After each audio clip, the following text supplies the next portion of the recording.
They were like prisons that we couldn't escape. But he came and he died and he rose. Those walls are rubble now.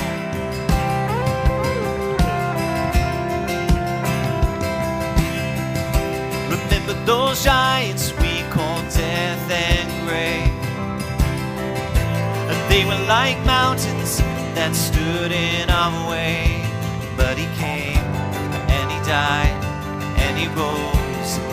Those giants are dead now. But this is our God, this is who he is, and he loves us. This is our God, this is what he does, he saves us. He bore the cross, beat the grave, and let heaven and earth proclaim. This is our God, King Jesus. Yeah, we lift his name. Lord, we glorify your name. Remember that fear that took our breath away. Faith so weak that we could barely pray. But he heard every word, every whisper. Now those altars in the wilderness tell the story of his faithfulness. And never once did he fail, and he never will. But this is our God, this is who he is, he loves us. This is our God, this is what he does, he saves us. He bore the cross, beat the grave, let heaven and earth proclaim. This is our God, King Jesus. Who pulled me out of that pit? He did, he did. Who paid for all of our sin? Nobody but Jesus. Who pulled me out of that pit? He did, he did. Who paid for all of our sin? Nobody but Jesus. Who rescued me from that grave? Yahweh, Yahweh. Who gets the glory and praise? Nobody but Jesus. Who rescued me from that grave? Yahweh, Yahweh. Who gets the glory and praise? Nobody but Jesus. This is our God, this is who he is, he loves us. This is our God, this is what he does, he saves us. On the cross, beat the grave, let heaven and earth proclaim. This is our God, King Jesus. Before the cross, beat the grave, let heaven and earth proclaim. This is our God, King Jesus.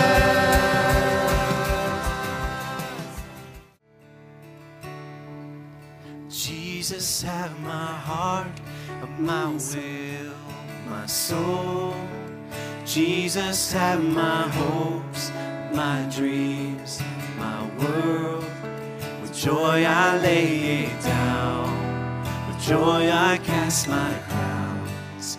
Jesus, have it all.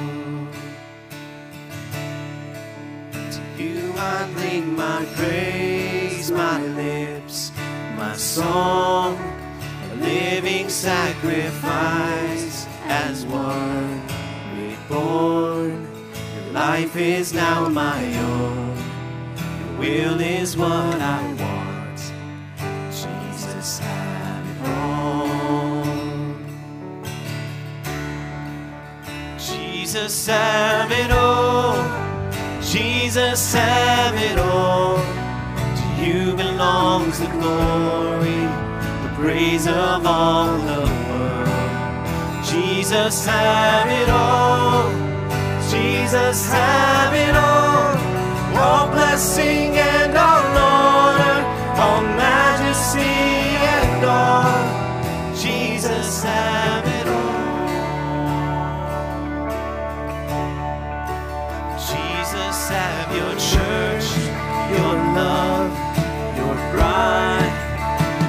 for which you freely gave your life, radiant in white, washed and purified. Jesus, have us all. Oh, have us all. Jesus, have your word, your due, your song, the praise of every nation, tribe, and tongue, all that has been made. Glorify your name, Jesus, have us all. Jesus, have it all. Jesus, have it all. To you belongs the glory, praise of all the world. Jesus, have it all. Jesus, have it all. All blessing and all honor, all majesty. Sing it again, Jesus, have it all. Jesus, have it all. Jesus, have it all. To you belongs the glory, praise of all the world. Jesus, have it all. Jesus, have it all. All blessing and all honor, all majesty and all. Jesus, have it all. Jesus, have it all. Jesus, have it all. Jesus, have it all. All my days, all my life, have it all. All my days, all my life, have it all. All my days, all my life, have it all. All my days, all my life, have it all. Jesus, have it all. Jesus, have it all. To you belongs the glory, praise of all the world. Jesus, have it all. Jesus, have it all. All blessing and all honor, all majesty and all. Jesus, have it all. All my days, all my life, have it all. All my days, all my life, have it all. All my days, all my life, have it all. All my days, all my life, have it all. Have it all. All my days, all my life, have it all. Lord, every part of me, the good, the bad, and the ugly, Jesus, I give it to you. Lord, I'm making a declaration this morning. All my life, have it all. It's all my days, all my life, have it all. All my days,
without light, till from heaven you came running. There was mercy in your eyes to fulfill the law and prophet. To a virgin came the word from the throne of endless glory to a cradle in the dirt.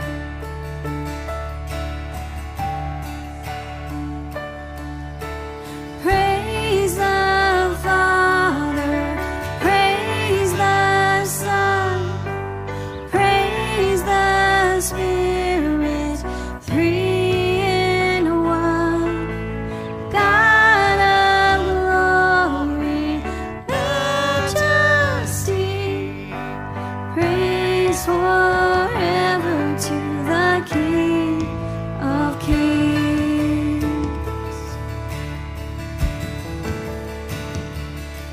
To reveal the kingdom coming and to reconcile the lost, to redeem the whole creation. You did not despise the cross, for even in your suffering you saw to the other side, knowing this was our salvation. Jesus, for our sake you died.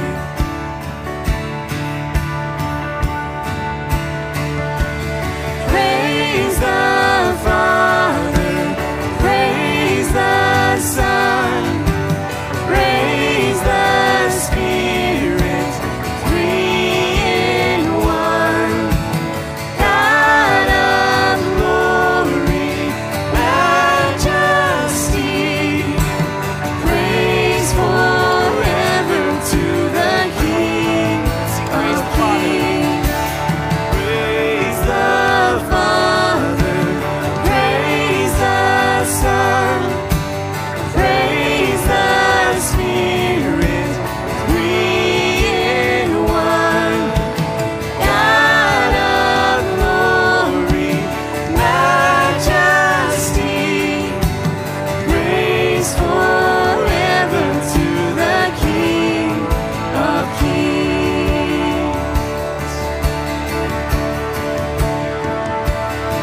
In the morning that you rose, all of heaven held its breath, till that stone was moved for good, for the Lamb had conquered death. And the dead rose from their tombs, and the angels stood in awe, for the souls of all who'd come to the Father are restored. And the church of Christ was born, then the Spirit lit the flame. Now this gospel truth of old shall not kneel, shall not faint. By his blood and in his name, in his freedom I am free. For the love of Jesus Christ, who has resurrected me.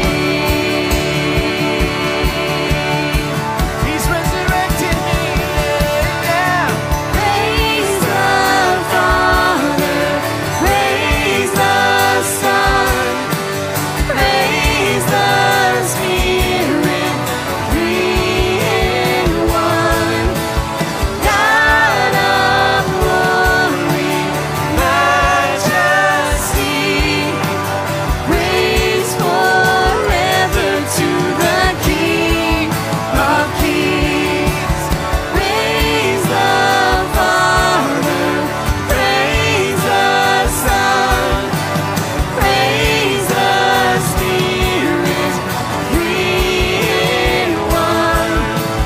God of glory, majesty, praise forever to the King of Kings.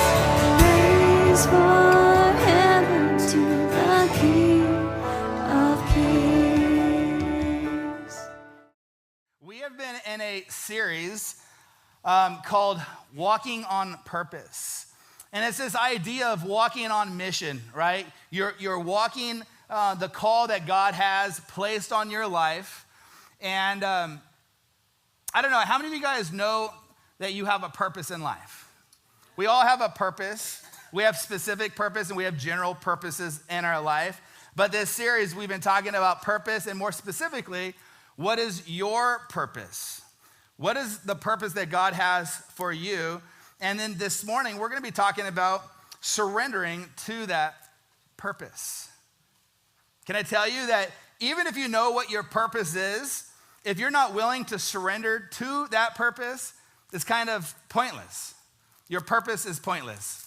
If you know what your purpose is, but you're not going to surrender to it, you're not going to walk in obedience to what God is calling you to do. You see, knowing you have a purpose and even discerning what that purpose is doesn't automatically mean you're going to walk in that purpose. Anybody ever know that God has spoken to you and given you a word, given you a direction, given you a call, and you're like, yeah, I don't know if I'm ready to walk in that yet. I don't know if I'm mature enough, if I'm ready to answer what it is that he's calling me to walk in.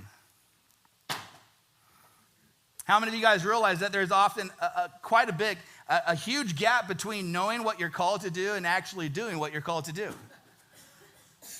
And I think that's where a lot of people get stuck is, I know what I'm supposed to do, I just don't think I'm ready to do it yet. You know, I had a young man several years ago when I was a youth pastor come up to me and ask me a question. And I like to think that I've matured over the years, so I probably would have answered this differently when he came up to me. But this young man comes up to me and says, Pastor Kevin, I really feel like God is calling me into the ministry. And I looked at him and I said, that is awesome. But I want him to clarify what he meant by called. He says, I just really feel like God is calling me. And I said, isn't that, like, aren't we all called into the ministry? Didn't God give us all the great commission to go into the world? He said, yeah, but God is specifically calling me to go and to preach his word. I said, well, let's just keep reading that verse, right? To go into all the world, to preach the word, right? We're all called to preach the word to people. And so I just looked at him, I said, what does it mean to you? So I can understand, what does it mean to you that God is calling you into the ministry?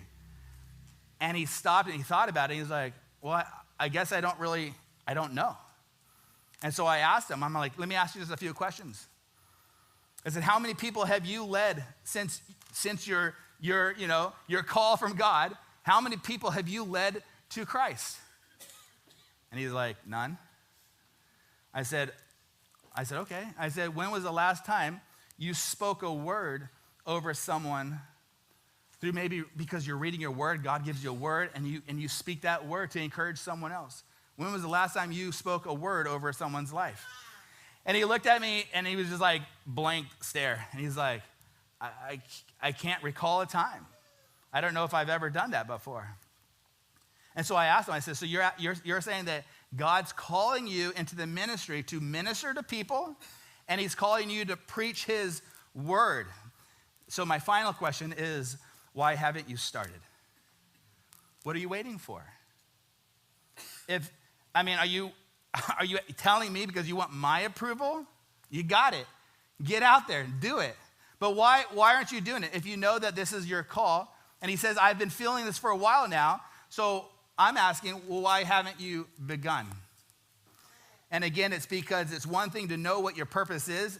I believe it's an entirely different thing to actually walk in your purpose. Church, I would probably say one of the biggest reasons for why a person does not walk in their purpose or in their calling is because of fear. Because they're afraid. What will I have to give up in order to follow God's call? In order to follow God's purpose, right? We were created by God and for God, for his purpose. And sometimes that means we have to let our purpose go, what we want for ourselves, and we have to pick up what God is calling us to. But what do we have to surrender? The fear of surrender stands between so many people and their divine purpose, their divine calling. And so this morning, I want to look at how you and I can go from a place of fear to a place of faith, hesitation to holy surrender.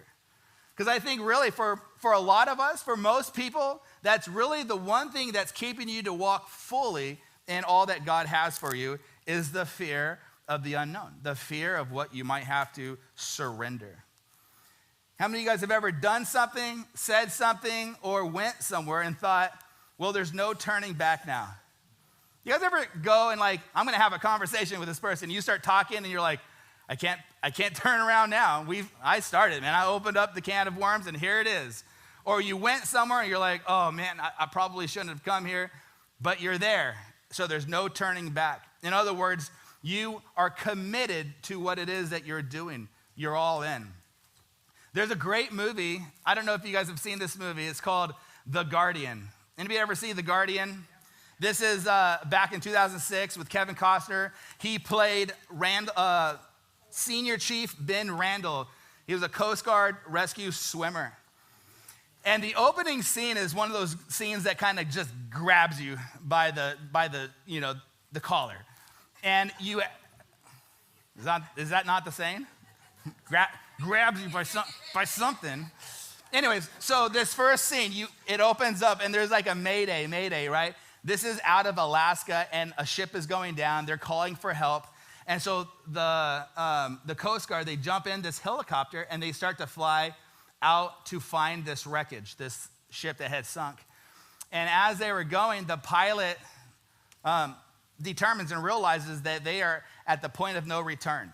So they're getting to the point where their gas is almost half gone. And he turns and he looks at Kevin Costner and he says, we are almost out of fuel. We have to turn back. And I love what Senior Chief Ben Randall says, what Kevin Costner says in this moment when he says, the pilot says, we got to turn back. We're almost out of fuel. He looks at the pilot and he says, if we turn back now, they die. And so what he's really saying is, we're not turning back. We're here for a call, for a purpose, and we're going to fulfill it. He was like, I don't know about you, but I'm all in, and we're not coming home until we find those people. And that got me thinking, when it comes to our purpose, what does it look like to be all in? To be fully committed. When it comes to what Jesus is calling you and I to, are you all in? Because when a person isn't all in, can I tell you something? Turning back to your old life becomes an option. When you're not fully committed to what God is calling you to, there's always a past waiting for you to return to. And when you turn back to the past, something new will always die. It's either a dream, it's either a promise, or it could be a calling. If the past is an option. How many of you guys remember the time when Jesus had a huge following, a huge group of disciples going everywhere that he went and listening to everything that Jesus had to preach, and one day they came to the conclusion that what Jesus was saying was too hard for them to accept or to receive. And so this is what it says. In John 6, verse 66, it says, many of his disciples, after Jesus had been preaching to them, it says, turned back and no longer followed him. They were all in until things got a little difficult to understand or to receive or to grasp. And they said, we can't handle it anymore, man. We can't accept what it is that you're saying. And so they had a past that they hadn't gotten rid of, so they had an option to go back to it. And it says they all turned back. But I want to tell you this morning that we weren't called to turn back. We were called to move forward. The senior chief was so committed to what he was called to that he was willing to lay down his life for the very thing that he was called to, his mission, his purpose in life. This morning, I want to look at what it means to be all in with your calling. How many of you guys know that you have a call on your life? That God has a specific call for each and every one of you. And it doesn't matter where you are in life. Some you might be like up there in age, more mature, wise, all of that good stuff. And you might I mean, what can God really have for me still? And I just want to tell you, so much. God is not finished with you, my friend. He has so much for you. God has a purpose, and God has a plan for your life. For some, you might have a specific purpose, right? You may have been called specifically to something. Maybe your call is to go into the full-time ministry and to be a pastor. Maybe your call is to be a worship leader, to be a grocery clerk, to be an educator. Maybe your job or your specific calling, your purpose in life is to be a first responder or a construction worker or a tile setter. Or maybe your call, your purpose is to go into politics. Man, somebody needs to do it. It's not going to be me. But maybe that, God was just cruel and he chose you to go into politics. But we all have a specific call or purpose in our life. But then we all have a general calling as well. For example, we've all been called to follow Jesus as disciples. We've all been called to go into all the world and to preach the word, to preach the good news, to tell people about Jesus according to Mark chapter 16, verse 15. This is the Great Commission. This is all of our purpose in life. This is all of our call. This call is for all believers. It's not just my job to reach people for the Lord. I think some people think that. Like if it wasn't for me, like the world would be doomed, and it's just not true. I've had people tell me how important my job is, and it always shocks them when I tell them, I would agree that this position, it's important, but it isn't any more important than what God has called you to. Like your job, where God has you specifically, is so valuable. Because you're in the world. You're out there reaching people that I could never reach. If it wasn't for you this morning, there wouldn't be anybody in this room. If it wasn't for you inviting your friends and your family, your coworker, your neighbors, your loved ones, reaching them for Christ, bringing them to the foot of the cross, I couldn't do that. I could bring, 3 or 4 people, and you can bring 3 or 4 people. And if we all brought 3 or 4 people, we're going to have a church family where we can worship the Lord together. And it's a beautiful thing. Something that I know that I even said this morning that I'm thankful for. But God has you right where you're supposed to be. For this season, maybe it's a long season. Maybe it's an indefinite season. Maybe it's a short season. But he has you where you're supposed to be. So don't let the enemy get you to turn back. Don't let the enemy get you to think that where you are right now isn't valuable or isn't important. We've all been called to follow Jesus. But my question is, how far are you willing to follow him? Are you all in when it comes to following Jesus? And this isn't like a judgmental question. This is a question I ask myself. Kevin, how far are you willing to go? How far are you willing to follow the Lord? And I'd like to say that I'm willing to follow as far as he'll let me go. As far as he'll take me, I will go.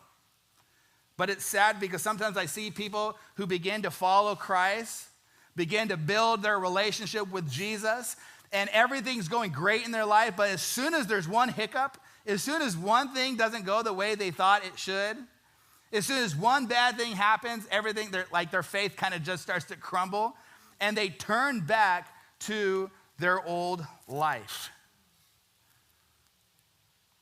And so how can we avoid turning back? How can we avoid it? One of the first stories I want to look at this morning is the story about a man who literally was all in when the Lord called him. In fact, he was so committed to his call that he was willing to burn everything that had the potential of one day leading and drawing him back to the life that he left. He got rid of everything, so there was no option for him to turn back. And so the person that we're looking at this morning is Elisha. Elisha, a prophet of the Lord, is an amazing character. And I think sometimes we get him confused with Elijah. Elijah and Elisha, try to intertwine their names in the story. You'll mix them up. But long before we had Elisha, we had another prophet named Elijah. Elijah was respected by people. He was feared by rulers, and he was feared by kings, but he was loved by God. He was one of the prophets that challenged a culture. He called down fire from heaven to defeat the prophets of Baal. We all know that story, right? But he also called down fire 2 other times to swallow up armies that were hot on pursuit. They were chasing him down, trying to capture him, kill him. And he calls down fire from heaven 2 other times. And so to say when he walks into a room, let me just say, people noticed. People knew when Elijah stepped into the room. But Elijah was also in a season of his life where he was tired, and he began to be fearful because there was a king named Ahab and a queen named Jezebel, and they were out and they were killing the prophets of God. They were going around and they were killing them all. And so Elijah knew that his time was coming up. And he felt like, man, he was next. He was on the chopping block. And so what he does is he ends up retreating, and he runs away and he hides. And he goes up into a mountain and he finds a cave, and he begins to hide in this cave because of the fear. So he literally walked away from his call for a season, for a moment, because of his fear. And God met him on the mountain. God met him in this cave, the Mount of Horeb. And the one thing that I love so much about this story is that it reminds me that God meets us in our lowest moments. Sometimes we think, man, I need to get to this mountaintop to meet God. And yeah, God will meet you on the mountaintops, but God will meet you in the valleys too. And Elijah was in a low valley, fearful of his life, and God showed up. And he didn't reprimand, he didn't yell at, he didn't, rebuke Elijah, because there was an earthquake, and the word says that God wasn't in the earthquake. He wasn't in the shaking. Like, wake up, Elijah, what are you doing? Right? He wasn't in the wind. He wasn't in the fire. These things kept happening. He'd go out and he's like, Lord, is that you? No, it wasn't him. And it says that the Lord spoke to him with a whisper, just a gentle whisper, reminding him of his call, of his purpose. And God told him that he needed to go and anoint 3 men. And one of the 3 men was the man named Elisha. And he told Elijah that he wanted him to mentor Elisha. And he was going to take over as prophet when Elijah was gone. And so God was saying, I want you to go and disciple this young man. So Elijah left the cave and he traveled about 300 miles to go find Elisha. And this is where the story picks up in 1 Kings chapter 19, verse 19, if you have your Bibles this morning. After he leaves the cave and he goes and he finds Elisha, this is what he does. So Elijah, he went from there and he found Elisha, son of Shaphat. He was plowing with 12 yoke of oxen, and he himself was driving the 12 pairs. Elijah went up to him and threw his cloak around him. Elisha then left his oxen and ran after Elijah. He says, let me kiss my father and mother goodbye, and then I will come and follow you. He says, go back.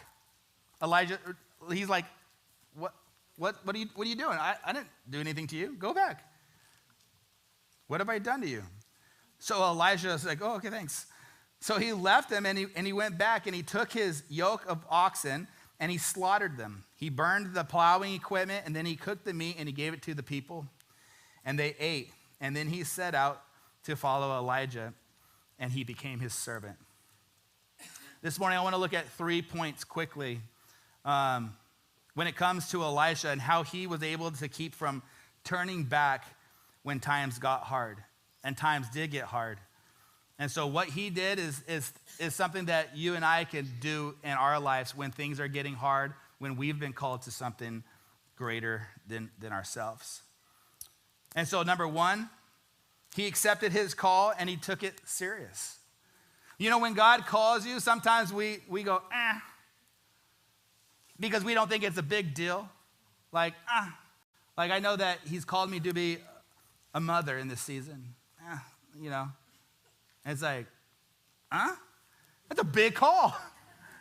You got a lot of responsibility, right?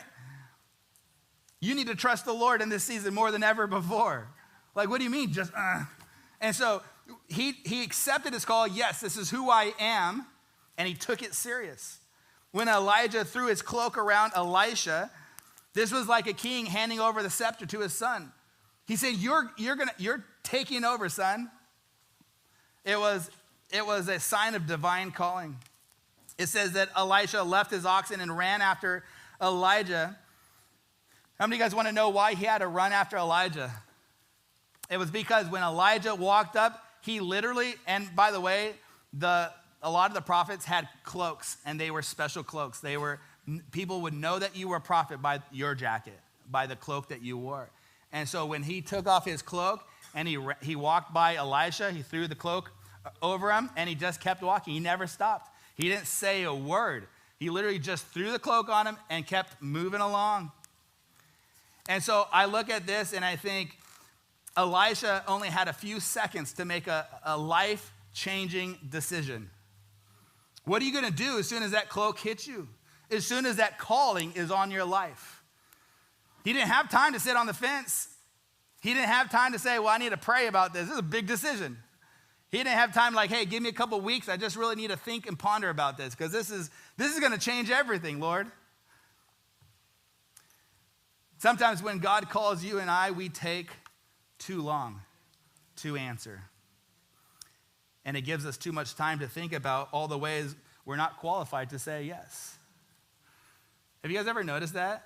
Have you ever noticed that we can literally talk ourselves out of anything with a little bit of time? Like even important things, like I know I need to do this. It's like I really need to pray about it or think about it or chew on it or whatever the sayings are. And it's like you chew too long, your jaw's so tired, you're like, all right, I'm not doing this anymore. And I'm going to say something confrontational this morning, and it's going to ruffle some feathers, I think. But I think it's important. I wouldn't say it just to be mean. And I also do want to preface, I want to say this. I fully believe in prayer. I think prayer is the most important thing that we can do in our life. But I think some of us sometimes use prayer as an excuse to be disobedient to God. I will say it again. I think sometimes we use prayer as a tool to be disobedient to the Lord. And what I mean by that is we say too often, I need to pray about something when it is God who's saying to do. When you know that it's a clear direction from the Lord, we're like, well, I really need to think about this. And don't misunderstand me. I think that it is important to pray, and we need to pray, especially when you are not sure if it is God. I need to pray about it, but what I'm saying is sometimes we say, I'm going to pray about it, and we never intend to pray about it. Right? But when I need to pray about something, I'm going to pray about it. And I believe that God's going to answer that prayer. And so then I'm going to make a decision on what I just prayed about. I'm not going to sit on it, stew on it. All right, Lord, I got your opinion. Now let me go into my own closet and think about what I want to do now. So we do need to pray when it comes to big decisions in our life, but then we actually have to act on that. You know, it's funny. Sometimes I'll ask someone, hey, I think your testimony would really benefit this group of people. Like, would you share your testimony with these ladies? There's not a lot of ladies. I know that you don't like to get up in front of ladies and no. But your testimony is powerful, and there's ladies in here that really need to hear it. Or in this men's group, you know, will you share your testimony? Because I believe that your testimony is going to really touch some of the hearts of these men who are struggling with the same thing. And now you've overcome, you've let God's power get you through what you went through. And so it's like, will you share your testimony? And then you know what people say? Well, I just need to pray about it. Can I just pray about it? I just need to pray. And it's funny because I just want to say, and I don't want to be rude, but it's like, you don't need to pray about it, man. Like, God's already told you, share your testimony. 1 Peter 3:15 says, always be prepared to give an answer to everyone who asks you to give the reason for the hope that you have in Christ. Why do you have the hope that you have? And then give it with gentleness and respect. But like, when you know that God's already asked you, called you, I don't know if it's kind of redundant, like to say, oh, I need to ask him again, right? I need to pray about it. Unless you're doing it because you don't intend to really be obedient. The second thing that Elisha did was he was willing to say goodbye to good things in order to say yes to great things. He had to say goodbye to his folks. Elisha said, let me kiss my father and my mother goodbye. You know, some people compare Elisha and what he did to the man in the New Testament when Jesus called this man to be a disciple. In Luke chapter 9, verse 59, the man asked Jesus, let me have permission to go home and bury my father. But it's interesting because in this case, when he says, let me go home and bury my father, his father wasn't even sick. He's like, let me, and really what he's saying is, let me just go and let me stay with my dad because he's still important to me, and then I will follow you, right? Let me just have this time. And when I no longer have something important, then I will follow the Lord. But Elisha was willing to say goodbye to a good thing in order to say yes to a great thing. And so what this man did in Luke 9, it wasn't anything but an excuse, because the man really didn't want to follow Jesus. When Jesus calls us, our answer is usually, let me pray about it, let me think about it. But what we're really doing is we have no intention to pray. We have no intention to be obedient. We have no plan to listen or to make a decision. But this wasn't Elisha, and this wasn't what he was doing. Elisha wanted to kiss his family goodbye because he knew that this was probably the last time that he would see them. Because what the Lord was calling him to was to travel and to be the mouthpiece of God. And so it wasn't just a farewell, it was a goodbye. You know, I've known a lot of missionaries that have actually answered the call of God and have left family and friends to go where the Lord has called them to go. And that may never be our call. That may not be your call this morning, but that doesn't mean that you won't have to give up things in your life to say yes to the Lord. Good things even. Sometimes we have to give up good things in order to say yes to greater things that the Lord has for us. For the young rich ruler in Mark chapter 10, verse 17, a lot of scholars actually believe that he was potentially going to be one of the 12 disciples. When God said, hey, go sell all your stuff, give all your money to the poor, and come and follow me. He was inviting him to be a disciple. But he could not walk with the Lord because he wasn't ready to surrender. He wasn't ready to say goodbye to the good things in order to say yes to the great thing that God had for him. The third thing that Elisha did was he burned and he killed everything that had the potential to draw him back when things got hard. It says that Elisha took the yoke of oxen, slaughtered them, and burned the plowing equipment, and then cooked the meat. Can I say sometimes we have to burn the bridges that lead us back to the places that God has already brought us out of? You know, sometimes we're in places and we're like, Lord, rescue me, help me, get me out of this place. And then he gives us purpose. He gives us direction. He gives us a new life. We're a new creation in him. And then when things aren't necessarily going the way we want it to go, we go, Lord, I want to go back. And because we hadn't burned that bridge, there's always a way to go back. So it's so important that we got to burn some bridges. Someone said relationships.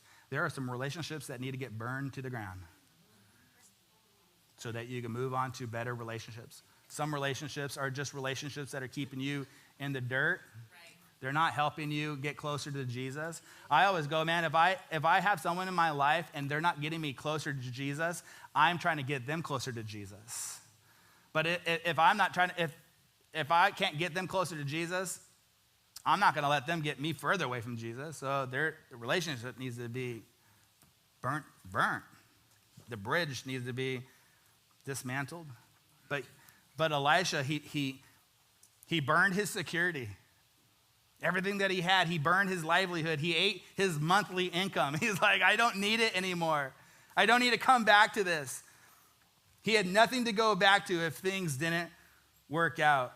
Have you guys ever heard someone say that? Like, hey, if things don't work out here, I could always go back to this relationship. If this relationship doesn't work, she'll still take me back. Or I can still get a job at this job. Or I can go here, I can do that. For Elisha, there was no option of going back. He made clear that. He burned everything. He destroyed everything that could bring him back. Did you know that the call of Elisha and the call of the disciples were very similar, except for one thing? First, they were both busy working when they were called. Elisha was plowing in the field, it said, and the disciples were fishing because that was their job. Neither one of them were sitting around waiting for God to call them, to give them purpose. Sometimes it's like, hey, what's God calling you to? Nothing. Like, what are you doing with your life? Nothing. I'm just waiting on the Lord. He has a purpose for me. I just don't know what it is. I'm just waiting. Can I just say, stop. You can wait and still work. Get up and go and do. And you might be surprised. You might find your purpose in the job that you have. You're like, I'm just going to go work. I don't like this, but then you find out, hey, I actually do like this. But God can use that. But none of them just sat there and did nothing. And so when God did call, guess what? They were ready. It was like Isaiah when the Lord said, whom shall we send? Who will go for us? And Isaiah was ready. He says, here I am, send me. But then you have in the story of the disciples in Matthew chapter 4, verse 18 through 22, it says, as Jesus was walking beside the Sea of Galilee, he saw two brothers, Simon called Peter and his brother Andrew. They were casting their nets in the lake, for they were fishermen. Come follow me, Jesus said, and I will send you out to fish for people. Would have sounded weird, but that's the words he chose. You're going to fish for people. And check this out. It says at once.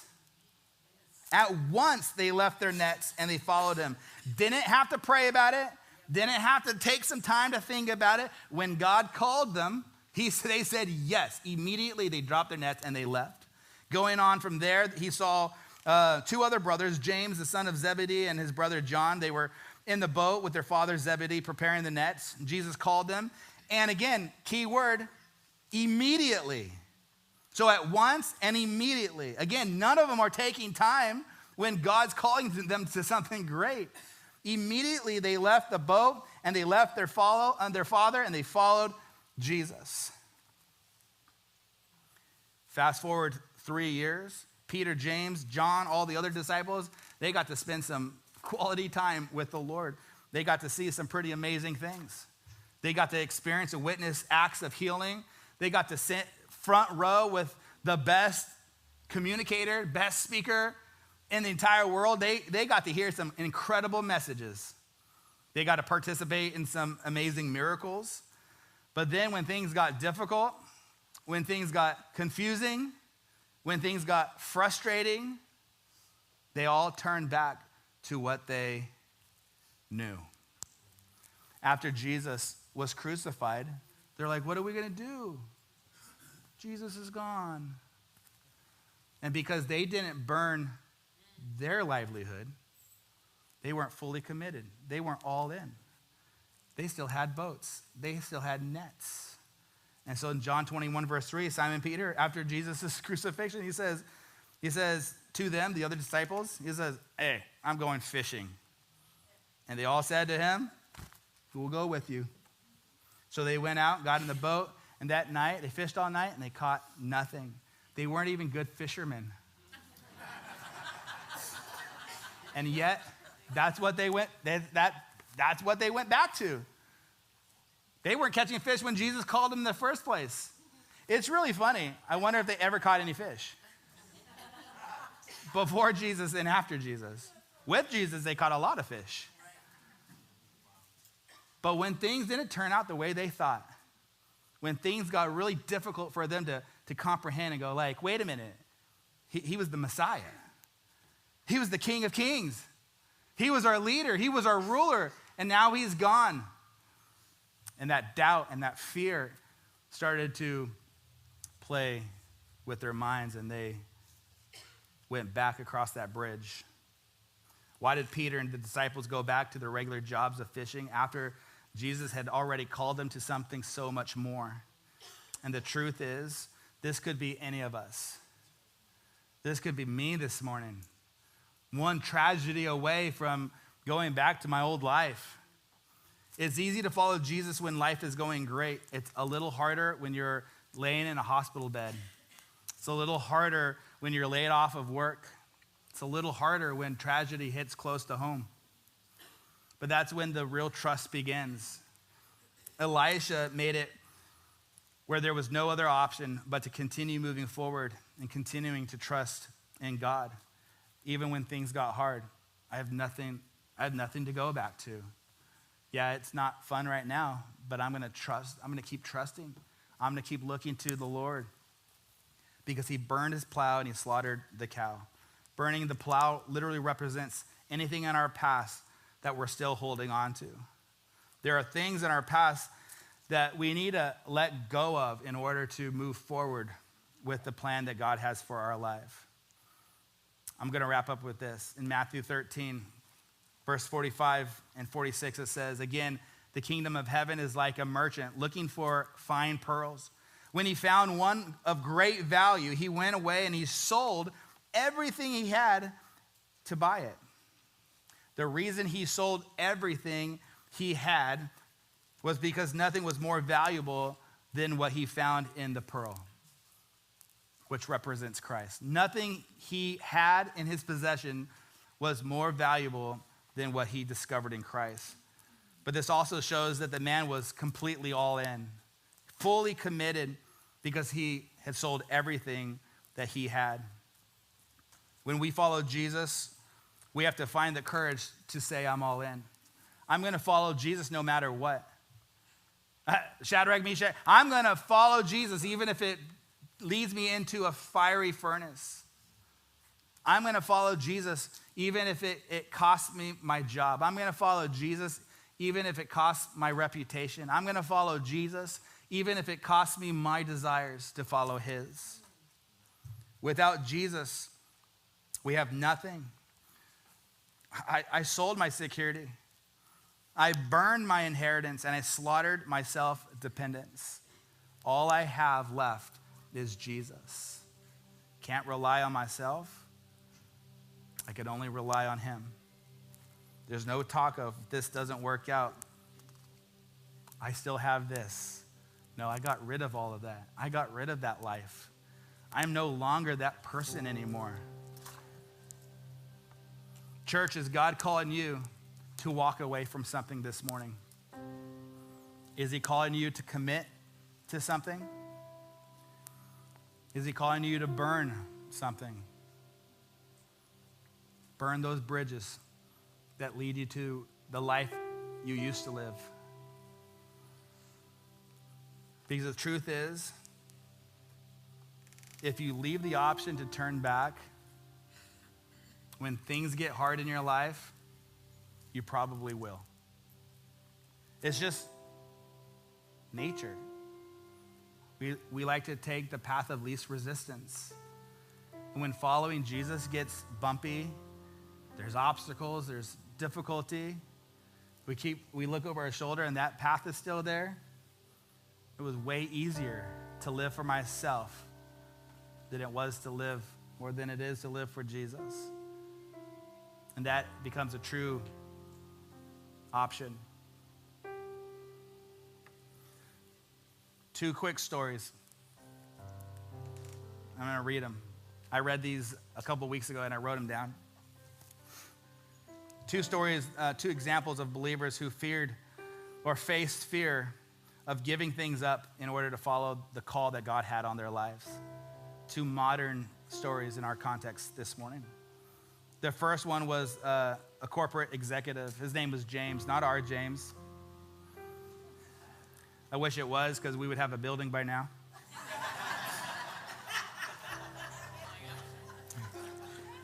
James was a senior vice president of a Fortune 500 company when God began stirring in his heart a call for full-time ministry. The obstacles, a 70% reduction in income, moving his family across the country, and stepping away from a career that he'd spent decades building. For months, fear kept him paralyzed between what he knew was God's purpose and what he was afraid to surrender. Today, 5 years into leading a thriving inner city ministry, James says, "What I thought I was giving up can't compare to what God had waiting. The security I clung to was an illusion.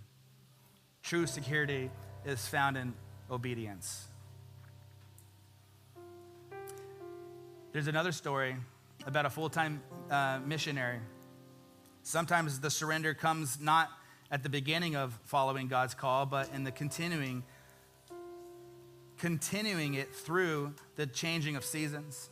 Lisa had served faithfully overseas for 15 years when her aging parents began needing significant care.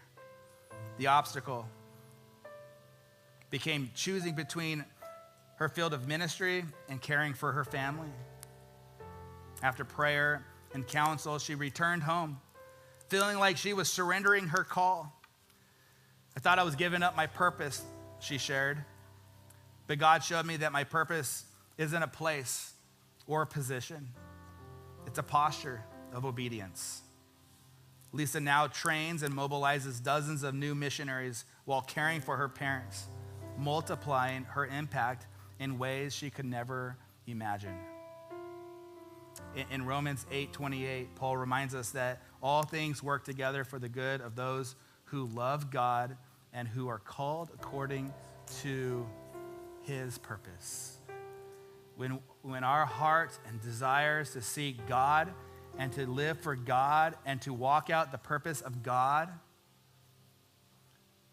it doesn't matter what you do. Like I've said in the past, if you're following Jesus, it's going to work out. Things are going to be okay. Our true purpose is living for Christ and living in obedience.